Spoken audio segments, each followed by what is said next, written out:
Bwana Yesu asifiwe.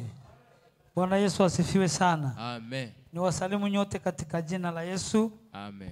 Na namshukuru Mungu sana kwa uaminifu wake ambao ni mwema sana katikati yetu. Na nataka nienda haraka sana.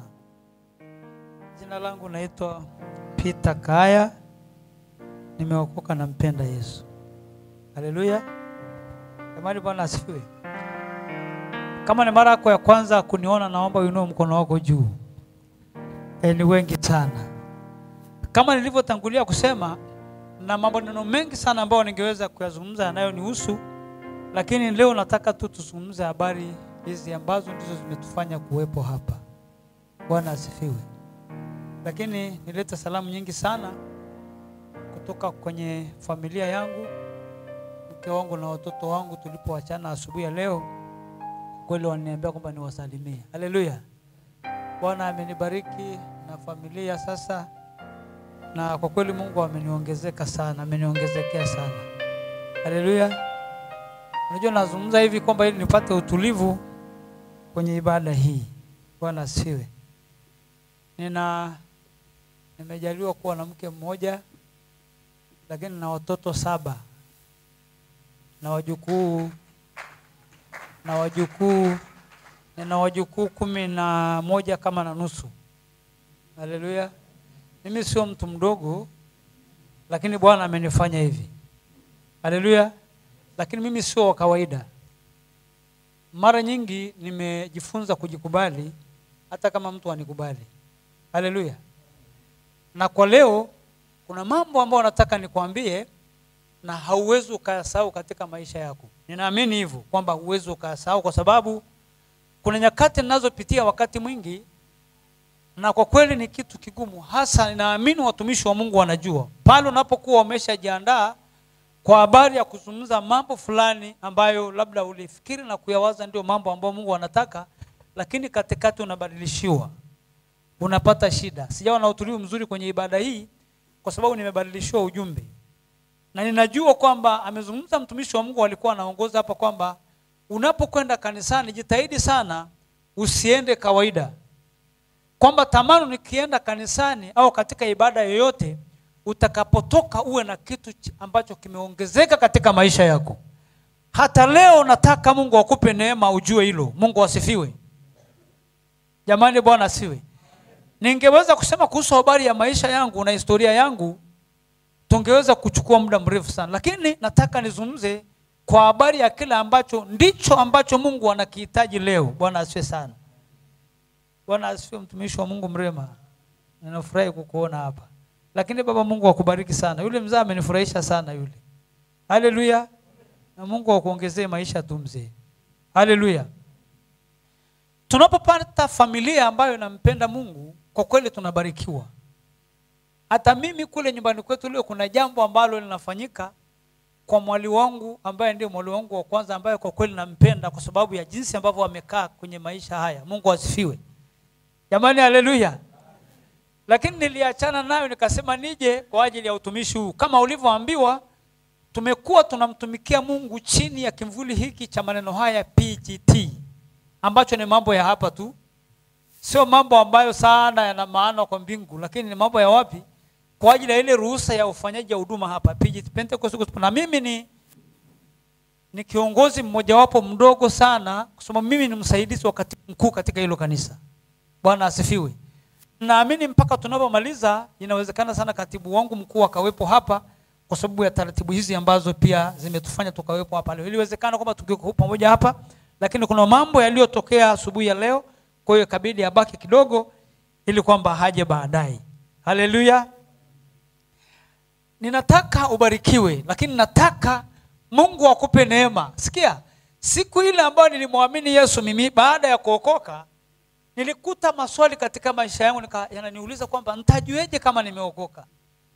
Yaani nikasikia tu najioji mwenyewe kwamba hivi nitajueje kama sasa nimeokoka sasa.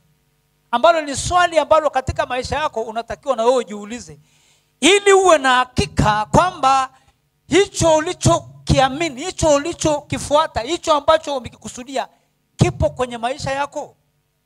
Ni wangapi wameokoka? Wainua mkono wao juu. Unajueje au unaaminije kwamba wameokoka? Bwana asifiwe. Unaaminije? Unajueje? Mimi baada ya kujiuliza, nilifika wakati nikasema lazima nikajijaribu mwenyewe nijue kwamba njia mimi niliyoitumia ni ya kuondoka nikatembea nikitafuta mtu mwenye pepo. Alafu nilishangaza sana, kila nyumba niliyoingia niliuliza nani mnajua ana pepo, tena pepo iliyoshindikana. Sasa kila nilimuuliza alipata shida kidogo, kwamba mtu huyu kwa nini anatafuta pepo? Bwana asifiwe sana. Lakini nilikuwa natafuta ili kujaribu kama nimeokoka. Kwa sababu sikia, pepo huwezi kuitoa kwa kuichoma sindano. Niko kulitumia jina la Yesu. Jamani, haleluya. Niko kulitumia. Sasa mimi nikasema sintasafiri na mtu yoyote kwenda kufanya hilo, kwa sababu nilitaka kujihakikishia kama nimeokoka. Nikute mtu mwenye pepo tena iliyoshindikana, alafu ninyamuru iondoke. Haleluya. Ndipo nijue kwamba nimeokoka. Na Mungu mwema, ushuhuda ni mrefu, lakini nilifanikiwa, nikafika, nikampata huyo, nikamuombea. Na tunapozungumza leo, yeye ni mama mchungaji huko anatumika. Kwa hiyo shetani alikuwa amemharibu tu. Leo anamtumikia Mungu, ni mama mchungaji. Mungu wa sasa, lakini ilikuwa imeshindikana. Jamani, haleluya. Kwa sababu nataka nienda haraka, nimshukuru sana mchungaji, lakini na washirika wa hapa, viongozi na washirika wote, kwamba waliona ni bora tukashirikiana kwa habari ya huduma hii ya leo. Mungu asifiwe sana. Huduma ambayo ni huduma kubwa sana, huduma muhimu sana, ambaye kila anayeiendea au kila aliyeendea lazima aijue na kuitambua kwamba nini maana yake. Mungu asifiwe. Jamani, haleluya. Nitaanza kusoma hapa Marko 16:16. Hapo ndipo nitasoma kidogo, na kuna mambo ambayo tukao nitaelezea. Kama unaandika, nataka nizungumze kidogo kuhusu habari ya nguvu ya ubatizo. Nguvu ya ubatizo. Kwa nini ninazungumza nguvu hii ya ubatizo? Ni kwamba inawezekana kwamba hata kama ulikuwa umebatizwa, labda haukufundishwa vizuri. Najua wale ambao wanakwenda kwenye ubatizo, sina mashaka kabisa, kwa sababu nimejua kwamba mwalimu wetu hapa alikuwa amezungumza nao kwa habari ya ubatizo. Kwa hiyo naamini kwamba wamefundishwa vizuri. Sasa hii tunazungumza kwa wale tu ambao pia hawakuwepo kwenye yale mafundisho. Naomba unisomee kwa haraka Marko 16:16. Twende kwa haraka. Amen.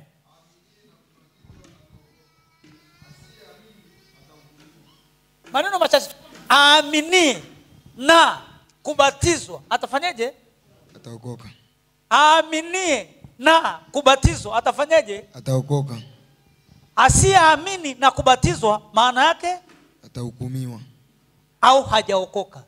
Ndio maana yake, kwamba kama hujaamini then ukabatizwa, maana yake hauko sawa. Jamani, ya Bwana Yesu asifiwe. Amen. Hii ni lazima uielewe vizuri. Sasa nataka nizungumzie kidogo kuhusu habari ya nguvu hii. Lakini lazima mtu aamini na kubatizwa ndipo anakuwa kamili. Bwana Yesu asifiwe sana. Kama usipokuwa umefanya mambo hayo mawili, bado haujawa kamili. Wakorintho wa kwanza mlango wa 10 mstari wa 1 na wa 2. Kwa maana ndugu zangu, sipendi mkose kufahamu kuwa baba zenu walikuwa wote chini ya wingu, wote wakapita kati ya bahari, wote wakabatizwa wawe wa Musa katika wingu na katika bahari. Kuna mambo mawili yaliyofanyika wakati wana wa Israeli walipokuwa wameondoka katika nchi ya Misri kuelekea nchi ya ahadi. Haleluya. Kwamba mambo haya mawili yaliyowahakikishia kwa habari ya kwamba wamefanyika kuwa wa Musa. Maana kumbuka kwamba Musa katika Agano la Kale ndiye aliyekuwa kiongozi aliyekuwepo. Mungu asifiwe. Na tunapoingia katika Agano Jipya tunamkuta Yesu ambaye maandiko yanamsema kwamba yeye ndio njia na kweli na. Sasa wana wa Israeli, mtazamo wa Waisraeli au mtazamo wa taifa la Israeli lilikuwa linaangalia sana kuhusu habari ya wanaume. Haleluya. Lilikuwa linazungumza sana kwa habari ya wanaume. Na ndio maana utaona kana kwamba kuna wakati wana wa Israeli kwa habari ya wanaume, kuna wakati ambao walipaswa kutairiwa.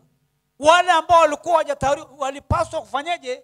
Kwa ajili ya kuangaliwa ahadi, kwa ajili ya kuangaliwa maelekezo ya kufanyika watu ambao ni wamoja au katika imani hili. Lakini pia wakati walipofika katika bahari ya Shamu, wakati wanapopita katika bahari, maana yake kama maandiko yanavyozungumza, walifanywa ubatizo.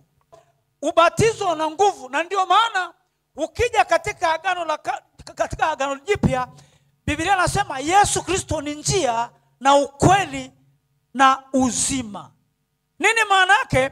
Tunapaswa kumfuata Yesu kwa maana yake kwa matendo aliyoyafanya. Yohana mlango wa 3 na mstari wa 22 mpaka 23, mstari miwili naomba unisomee. Amen. Baada ya hayo Yesu na wanafunzi wake walikwenda mpaka nchi ya Uyahudi, akishinda huko pamoja nao, akabatiza.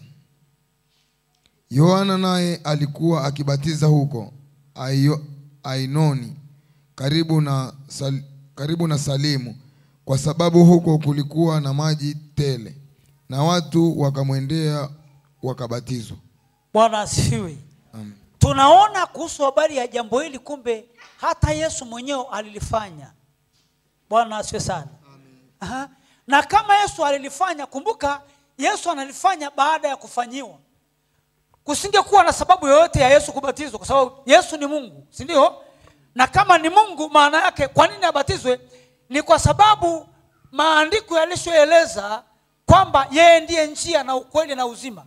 Na unapomwangalia Paulo anasema nifuateni mimi kama ninavyomfuata. Haleluya. Bwana Yesu asifiwe sana. Kwa hiyo kile Yesu alichokifanya tunakifanya pasipo kuongeza wala kupunguza. Maandiko yanasema ukipunguza kitu chochote katika maandiko na wewe utapunguziwa, lakini ukiongeza na wewe utafanyaje? Kwa hiyo tunataka kufanya kama Yesu alivyofanya, ili kwamba tuweze kufanya kama Mungu alivyoelekeza. Bwana asifiwe sana. Kwa sababu kusingekuwa na sababu yoyote ya Yesu kufanywa hivyo, lakini alifanya kwa sababu ndio mpango na utaratibu wa kimungu kwamba lazima kubatizwa. Okay. Sasa tunapokwenda mbele zaidi au nyuma kidogo, anasema aaminie na kwa. Kwa hiyo tunawabatiza watu ambao wana uwezo kuamini. Hatubatizi watu ambao hawana uwezo. Mojawapo ya jambo ambalo ningetaka kujua ni wakona nani wa kubatizwa, lakini nakushukuru mchungaji kwamba nimeona, maana kuna kijana mmoja alikuwa amekuja mdogo mdogo amevaa na tai tena nyeupe, nikafikiri na yeye anabatizwa. Yule nisingembatiza. Bwana asaidie sana. Jamani, haleluya. Lakini lazima tukubaliane katika kubatizwa. Amen. Lazima tufanyeje? Maana ziko taratibu za kubatizwa. Nataka niende katika hizo taratibu. Mungu asifiwe sana. Nataka nipite haraka tu maana najua mafundisho yamepatikana, lakini tunajikumbusha. Bwana Yesu asifiwe. Amen. Bwana Yesu asifiwe. Amen. Bwana Yesu asifiwe.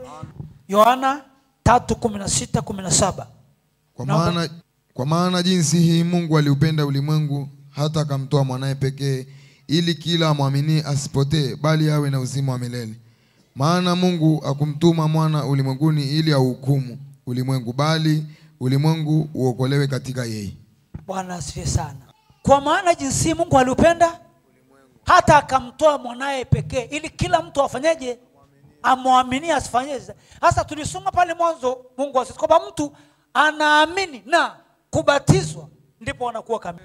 Na ukisoma maandiko ya nyuma kidogo, anazungumzia pia kwa habari ya Yesu kwamba alipobatizwa, na nafikiri wengi mnafahamu, Roho Mtakatifu alishuka kudhibitisha kwamba lile tendo ni tendo la kimbingu. Mungu asifiwe sana. Haleluya. Tena Mungu anasema mwenyewe kupitia Roho Mtakatifu kwamba huyu ndiye mwanangu mpendwa nipendezwaye naye msikieni yeye. Kama mbingu zilipasuka kwa tendo Yesu kubatizwa, kubatizwa kuna nguvu. Nazungumza kuhusu habari ya nguvu ya ubatizo. Mungu asifiwe sana. Warumi 8:35-40. Hakuhitaji mafundisho ya miaka 2. Kunahitaji kuamini. Baada ya mtu kuokoka na kuamini, anatakiwa batizwe saa hiyo. Sijui kama unanielewa. Bwana asifiwe sana. Kwa hiyo hakuhitaji mafundisho ya miaka 2-3. Tunawabatiza watu wazima na si watoto. Mtu mwenye uwezo wa kuamini. Maana yake ni kwamba ni jambo ambalo linafanyika kwa mtu mwenyewe kukubali. Haleluya. Yaani ni mtu mwenyewe anahitajika kukubali kuhusu habari ya kwamba nimemwamini Yesu, na baada ya kumwamini Yesu nataka nichukue hatua ya pili ambayo ni ya kufa.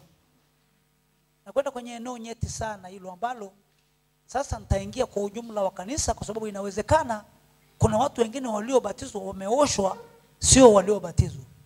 Sasa hapo nataka tuzungumze vizuri. Haleluya. Nitaitolea maelezo marefu yasio na maandiko marefu. Mungu asifiwe sana. Lakini ninapoanza kuitolea maelezo naomba unisomee Warumi 6:4.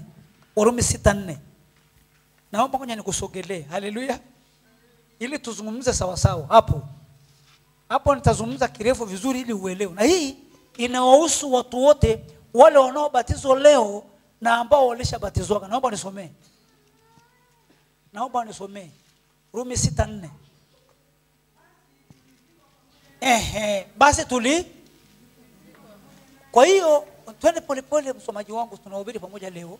Basi tulizikwa pamoja kwa njia, maana ya neno batiza ni neno fulani ambalo limetafsiriwa lugha gani? Kiunani, lakini maana yake ilikuwa ni maana yake ya kutumbukiza chini, alafu uwe chini ya. Kwa hiyo tunapokwenda kubatiza tunataka kumbatiza mtu aliyekufa.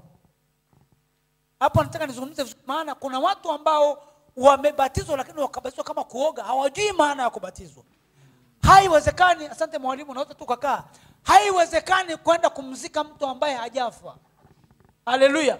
Na kwa wale ambao wanakwenda kubatizwa leo, kama hujafa kwa mambo ya dunia hii, upaswi kwenda kubatizwa. Kubatizwa sio fashion tu, lakini ni jambo ambalo unapoliendea ukilijua, Roho Mtakatifu analidhibitisha. Sikia, lazima unapozungumza habari ya ubatizo, lazima ujihakikishie kuhusu habari umekufa. Kitu cha hatari huko na kitu kinachoonekana ambacho hakifaki. Yaani wakati unapohema hapa duniani, huko na kitu kinachoitwa mwili. Tunapozungumza masuala ya roho, kinachobeba roho ni mwili. Lakini huyu mbebaji wa roho ni hatari sana. Maana ndiye mpiga kelele na kuhitaji vitu vya hapa. Na kwa taarifa yako, huyo aendi mbinguni, na hakuna siku atakutia moyo vizuri kwamba kupe uwezo mzuri. Ndio maana anasema kwamba basi nasema neneni kwa roho, wa Galatia. Kwa sababu hamtatimiza kamwe tamaa za mwili. Maana maandiko anasema mwili siku zote unatamani ukishindana. Yaani umeokoka sawa, lakini una mshindani wako. Umejazwa roho sawa, unanena kwa lugha mpya sawa, lakini ndio maana mtu mmoja alikwenda kufunga siku moja, nafikiri watumishi watakuwa wanaelewa. Mtu mmoja tena ambaye alikuwa ni mchungaji kabisa, akaenda akafunga kijinga. Akaenda akajitaabisha mlimani, akilazimisha Mungu afanye jambo fulani. Akamwambia Mungu, kama usiponijibu sitatoka hapa. Na kweli hakutoka, maana alifia hapo. Akafa, mchungaji akafa. Sasa niwaulize swali au mrema nikuulize swali. Kama mchungaji umekufa ukapitiliza, umefunga mpaka ukafa, wewe unaenda kudaiwa mrema? Bwana usaidie sana. Yaani hapo sitaki discussion. Yaani utakwenda kudaiwa wewe kwa sababu umemuua wewe pasipo utaratibu. Bwana asifiwe. Yaani hivi, kila jambo kwa kiasi. Si ndio Kwa sababu ukiacha kula, kuna siku ambazo unapaswa kuishi ukiwa na uhai bila kula. Lakini ukipitiliza unakufa. Bwana usaidie sana. Sasa yaani wale watu wanaokwenda kubatizwa, hatutataka kuwaona tena wakiwa hai hapa duniani kwa mambo ya dunia. Sijui kama unanielewa. Inua mkono anayekwenda kubatizwa. Na taratibu yangu ili nikueleze kabisa, ninapombatiza mtu nataka kuhakikisha nimempeleka chini ya maji. Sintaridhika wewe kuacha hata kidole nje. Na ninajua nilikuwa nizungumza nao, lakini naamini mwalimu amesema nao vizuri kwamba tukienda bwana kwenye kubatiza, na ninataka hiyo kaburi iwe maandalio ya kutosha, maji tele. Anasema kwa sababu kulikuwa na maji tele. Maana kinachotakiwa katika ubatizo ni mwili ukwenda chini ya. Haleluya. Bwana asifiwe. Na huyu naona ameanza kubatasamu. Haleluya. Naona anatabasamu, naona kama huyu nafikiri kiko sawa. Haleluya. Alafu yule aliyekuwa anashuhudia akasema, Filipo, maji si ndio haya? Kinacho ninyima nibatizwe ni nini? Kwa kuwa nimeshaamini. Mungu asifiwe sana. Akamwambia, ukiamini kwa moyo wako yote na uwezekana. Maandiko yanasema gari likasimamishwa. Maandiko yanasema wakateremka wote majini. Haleluya. Wakateremka wote majini. Wakati ninapofundisha hivyo, nasemaga kama sikubatizwa vizuri ningerudia kubatizwa. Halo? Kwamba kama sikubatizwa sawa sawa ningerudia kubatizwa, kwa sababu kubatizwa kuna nguvu ya ajabu. Sikia, mtu anayeuendea ubatizo akiwa anajua maana yake, anaupeleka mwili huu kaburini kuuzika ili utulie, uachie roho inenepe. Mungu asifiwe. Haleluya. Ndio maana tukifika mahali mtu unaweza ukaangalia ukaanza kuhusia kwamba umeshindaje kuhusu habari ya ulevi, umeshindaje kuhusu habari ya uchawi, umeshindaje, na wanakuona umeokoka. Na watu wengine wanasema eti hapa duniani haiwezekani kuna kuokoka. Lakini lazima uamini, lakini ubatizwe, alafu uonekane mtu mpya. Mungu asifiwe. Bwana Yesu asifiwe. Biblia inasema vizuri kwamba basi kwa njia ya ubatizo tulizikwa. Basi kwa njia ya ubatizo sio kwa njia ya kuokoka. Kwa njia ya ubatizo tulizikwa. Amen. Na kama kwa njia ya ubatizo tulizikwa, ndio maana tunakwenda leo kuzika watu ambao wamesema tumeshaamini, tumeshakubali kwamba Yesu Kristo ni Bwana na Mwokozi katika maisha yetu. Ungekuwa na swali ungetamani kuuliza kama unalo, kwa sababu ni muhimu kuendea jambo ukiwa unalijua. Nilifundisha siku ile, lakini naomba nikushuhudie. Baada ya kufundisha nikasema neno ambalo baadaye lilileta shida. Kwa sababu nilisema kati ya hawa ninayokwenda kuwabatiza watu 5, kama unajua kwamba njia zako haziko sawa, usibatizwe. Kwa sababu unapobatizwa, ukitoka kwenye kubatizwa, ama uonekane umekuwa wa kiroho sana, au muonekane kwamba umekuwa mtu wa kona sana. Na mtu mmoja ambaye alikuwa kijana kati ya wale akaenda akabatizwa akifikiri ni jambo la kawaida tu. Kwa sababu tunapokwenda kufanya huduma zinakuwa zimeombewa. Mungu asifiwe. Na kwa sababu hiyo Mungu anakuwepo. Kwa sababu sisi tunaofanya zile huduma hatuzifanye tu kwa kawaida, hatufanye kwa mazoea, lakini tunafanya kwa kumtaka Mungu ili aonekane akithibitisha kuhusu habari ya nguvu yake. Sikia, nguvu ya Mungu inapokuja kwenye watu inafanya mambo mawili. Kwanza inaleta baraka, lakini jambo la pili inapambana na nguvu ya adui katikati ya watu. Sasa kama unayekwenda kubatizwa haujawa sawa, nini kinatokea? Mungu asifiwe. Baada ya kuondoka kwenye kubatizwa, nini kinatokea? Haleluya. Ni kuonekana kwa habari ya uhalisia wako. Na ndio maana baada ya mtu kubatizwa, au wakati mtu anapokwenda kubatizwa, anabadilika. Wakati mwingine watu wengine wanakuwa kama vile wanyenyekevu sana. Kwa nini? Kuna kitu fulani kinaingia. Mungu asifiwe sana. Nikabatiza.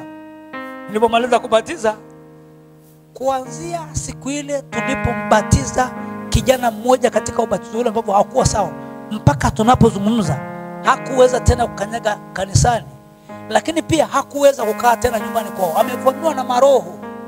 Ni kwamba anawindwa kwa kuwindwa sasa, kutafutwa. Kwa nini? Kwa sababu unaendea huduma ya kimungu kikawaida. Sasa nataka niseme kwamba ni muhimu kujua kwamba kama umeamini na umekwenda kubatizwa, ujue kwamba umetangaza vita. Baba yangu amesema kitu cha maana sana hapa, na mimi kweli nimemuunga mkono, kwamba amemuona Mungu ameitetea familia, lakini amesema bado huyu. Amesema bado huyu, lakini amesema hata naye anakuja. Na mimi Mungu akubariki sana kwa neno hilo lako, kwamba huyu mtu aje kwa jina la Yesu. Mungu akusikie haje, kwa sababu unamtakia mema. Haleluya. Unamtakia mahali pema, na kwa sababu ya imani nataka nikuambie kwamba Mungu atakwenda kufanya. Haleluya. Mungu anapoyaingilia mambo yanaweza kuwa marahisi kuliko unavyodhania. lakini inahitaji moyo. Amen. Hata kukombolewa kwetu, nataka nikuambie, iligharimu uhai.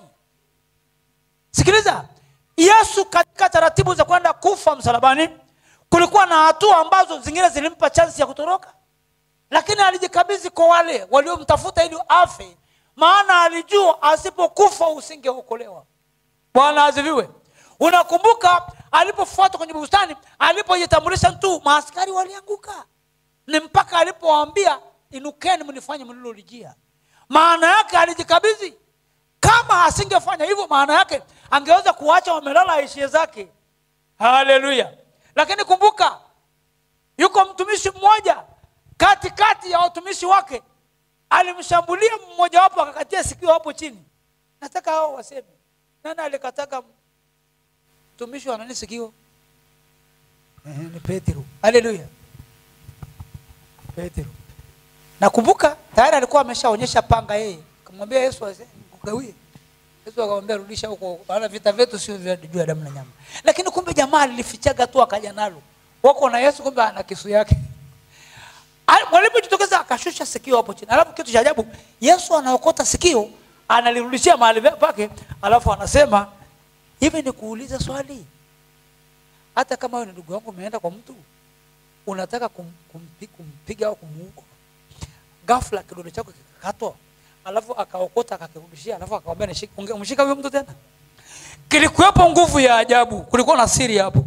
Haiwezekani mtu amekatwa sikio limedondoka chini, alafu yule leo kuja kumkamata anachukua sikio analirudisha, inakuwa safi kabisa, alafu anakuambia nikamate. Usingethubutu. Ni kwa sababu kulikuwa na nguvu iliyokuwa inasaidia ili ukombolewe, ili usamehewe. Kwa sababu suluhisho la kusamehewa ni Yesu kufa. Kusikia kuwa na njia nyingine. Na ndio maana alijikabidhi, na mwisho ya mwisho mpaka akafa moja kwa moja. Jamani, Bwana asifiwe. Nachotaka niseme ni hiki, kwamba kwa kanisa nzima, lakini kwa ajili ya wale wanaokwenda kubatizwa, kubatizwa ni kuzika matendo yetu ya kale. Hiyo nataka uishike, kwamba unapokwenda kubatizwa hautakiwi tena uonekane kwenye matendo mabaya. Itashangaza sana unakwenda kubatizwa, lakini baada ya kubatizwa ndio matendo mabaya yaonekane tena kwako.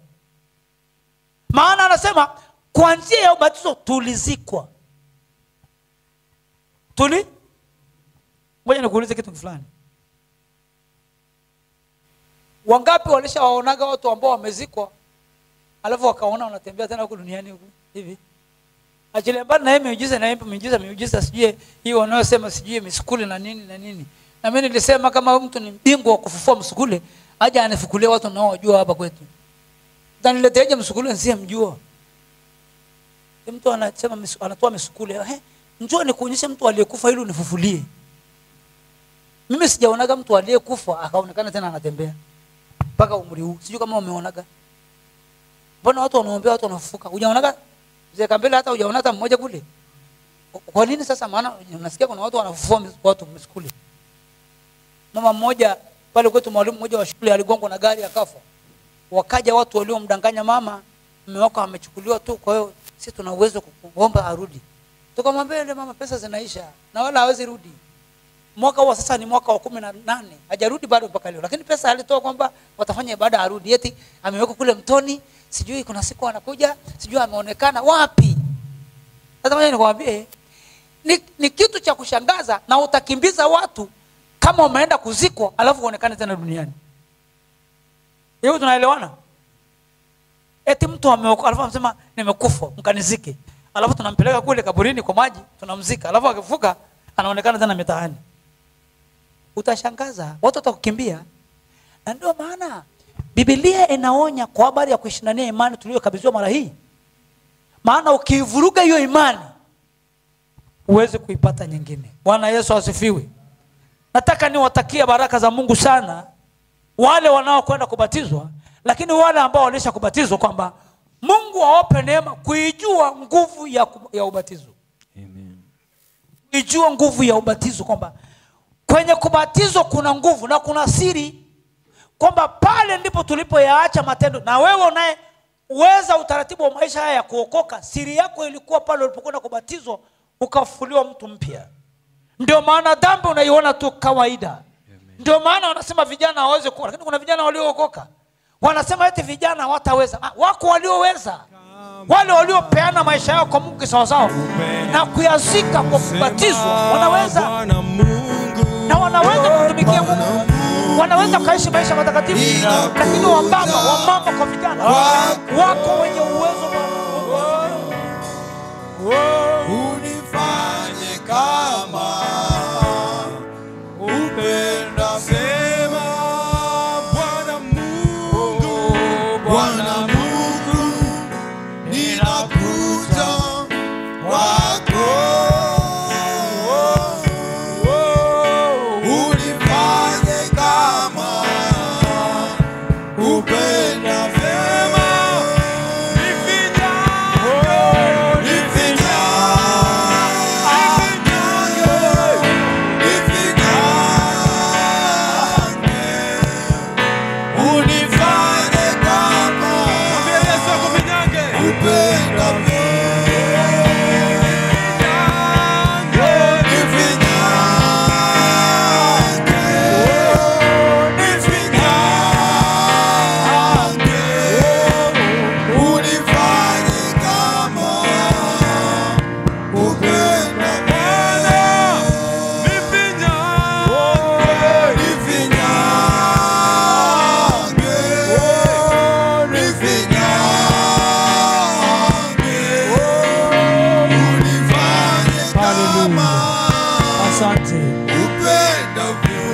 utamke maneno haya nyuma yangu. Sema Mungu Baba. Mungu Baba. Katika jina la Yesu. Katika jina la Yesu. Nimekusikia. Umesema na mimi. Kwa ajili ya ubatizo. Ninakusihi. Nisaidie. Nipiganie. Ili niweze kudumu ndani ya nguvu ya ubatizo. Katika jina la Yesu. Baba ninakushukuru. Baba ninakushukuru. Katika jina la Yesu. Unaweza kumshangilia Bwana kwa makofi yako na pigia Yesu makofi. Pigia Yesu makofi. Hallelujah.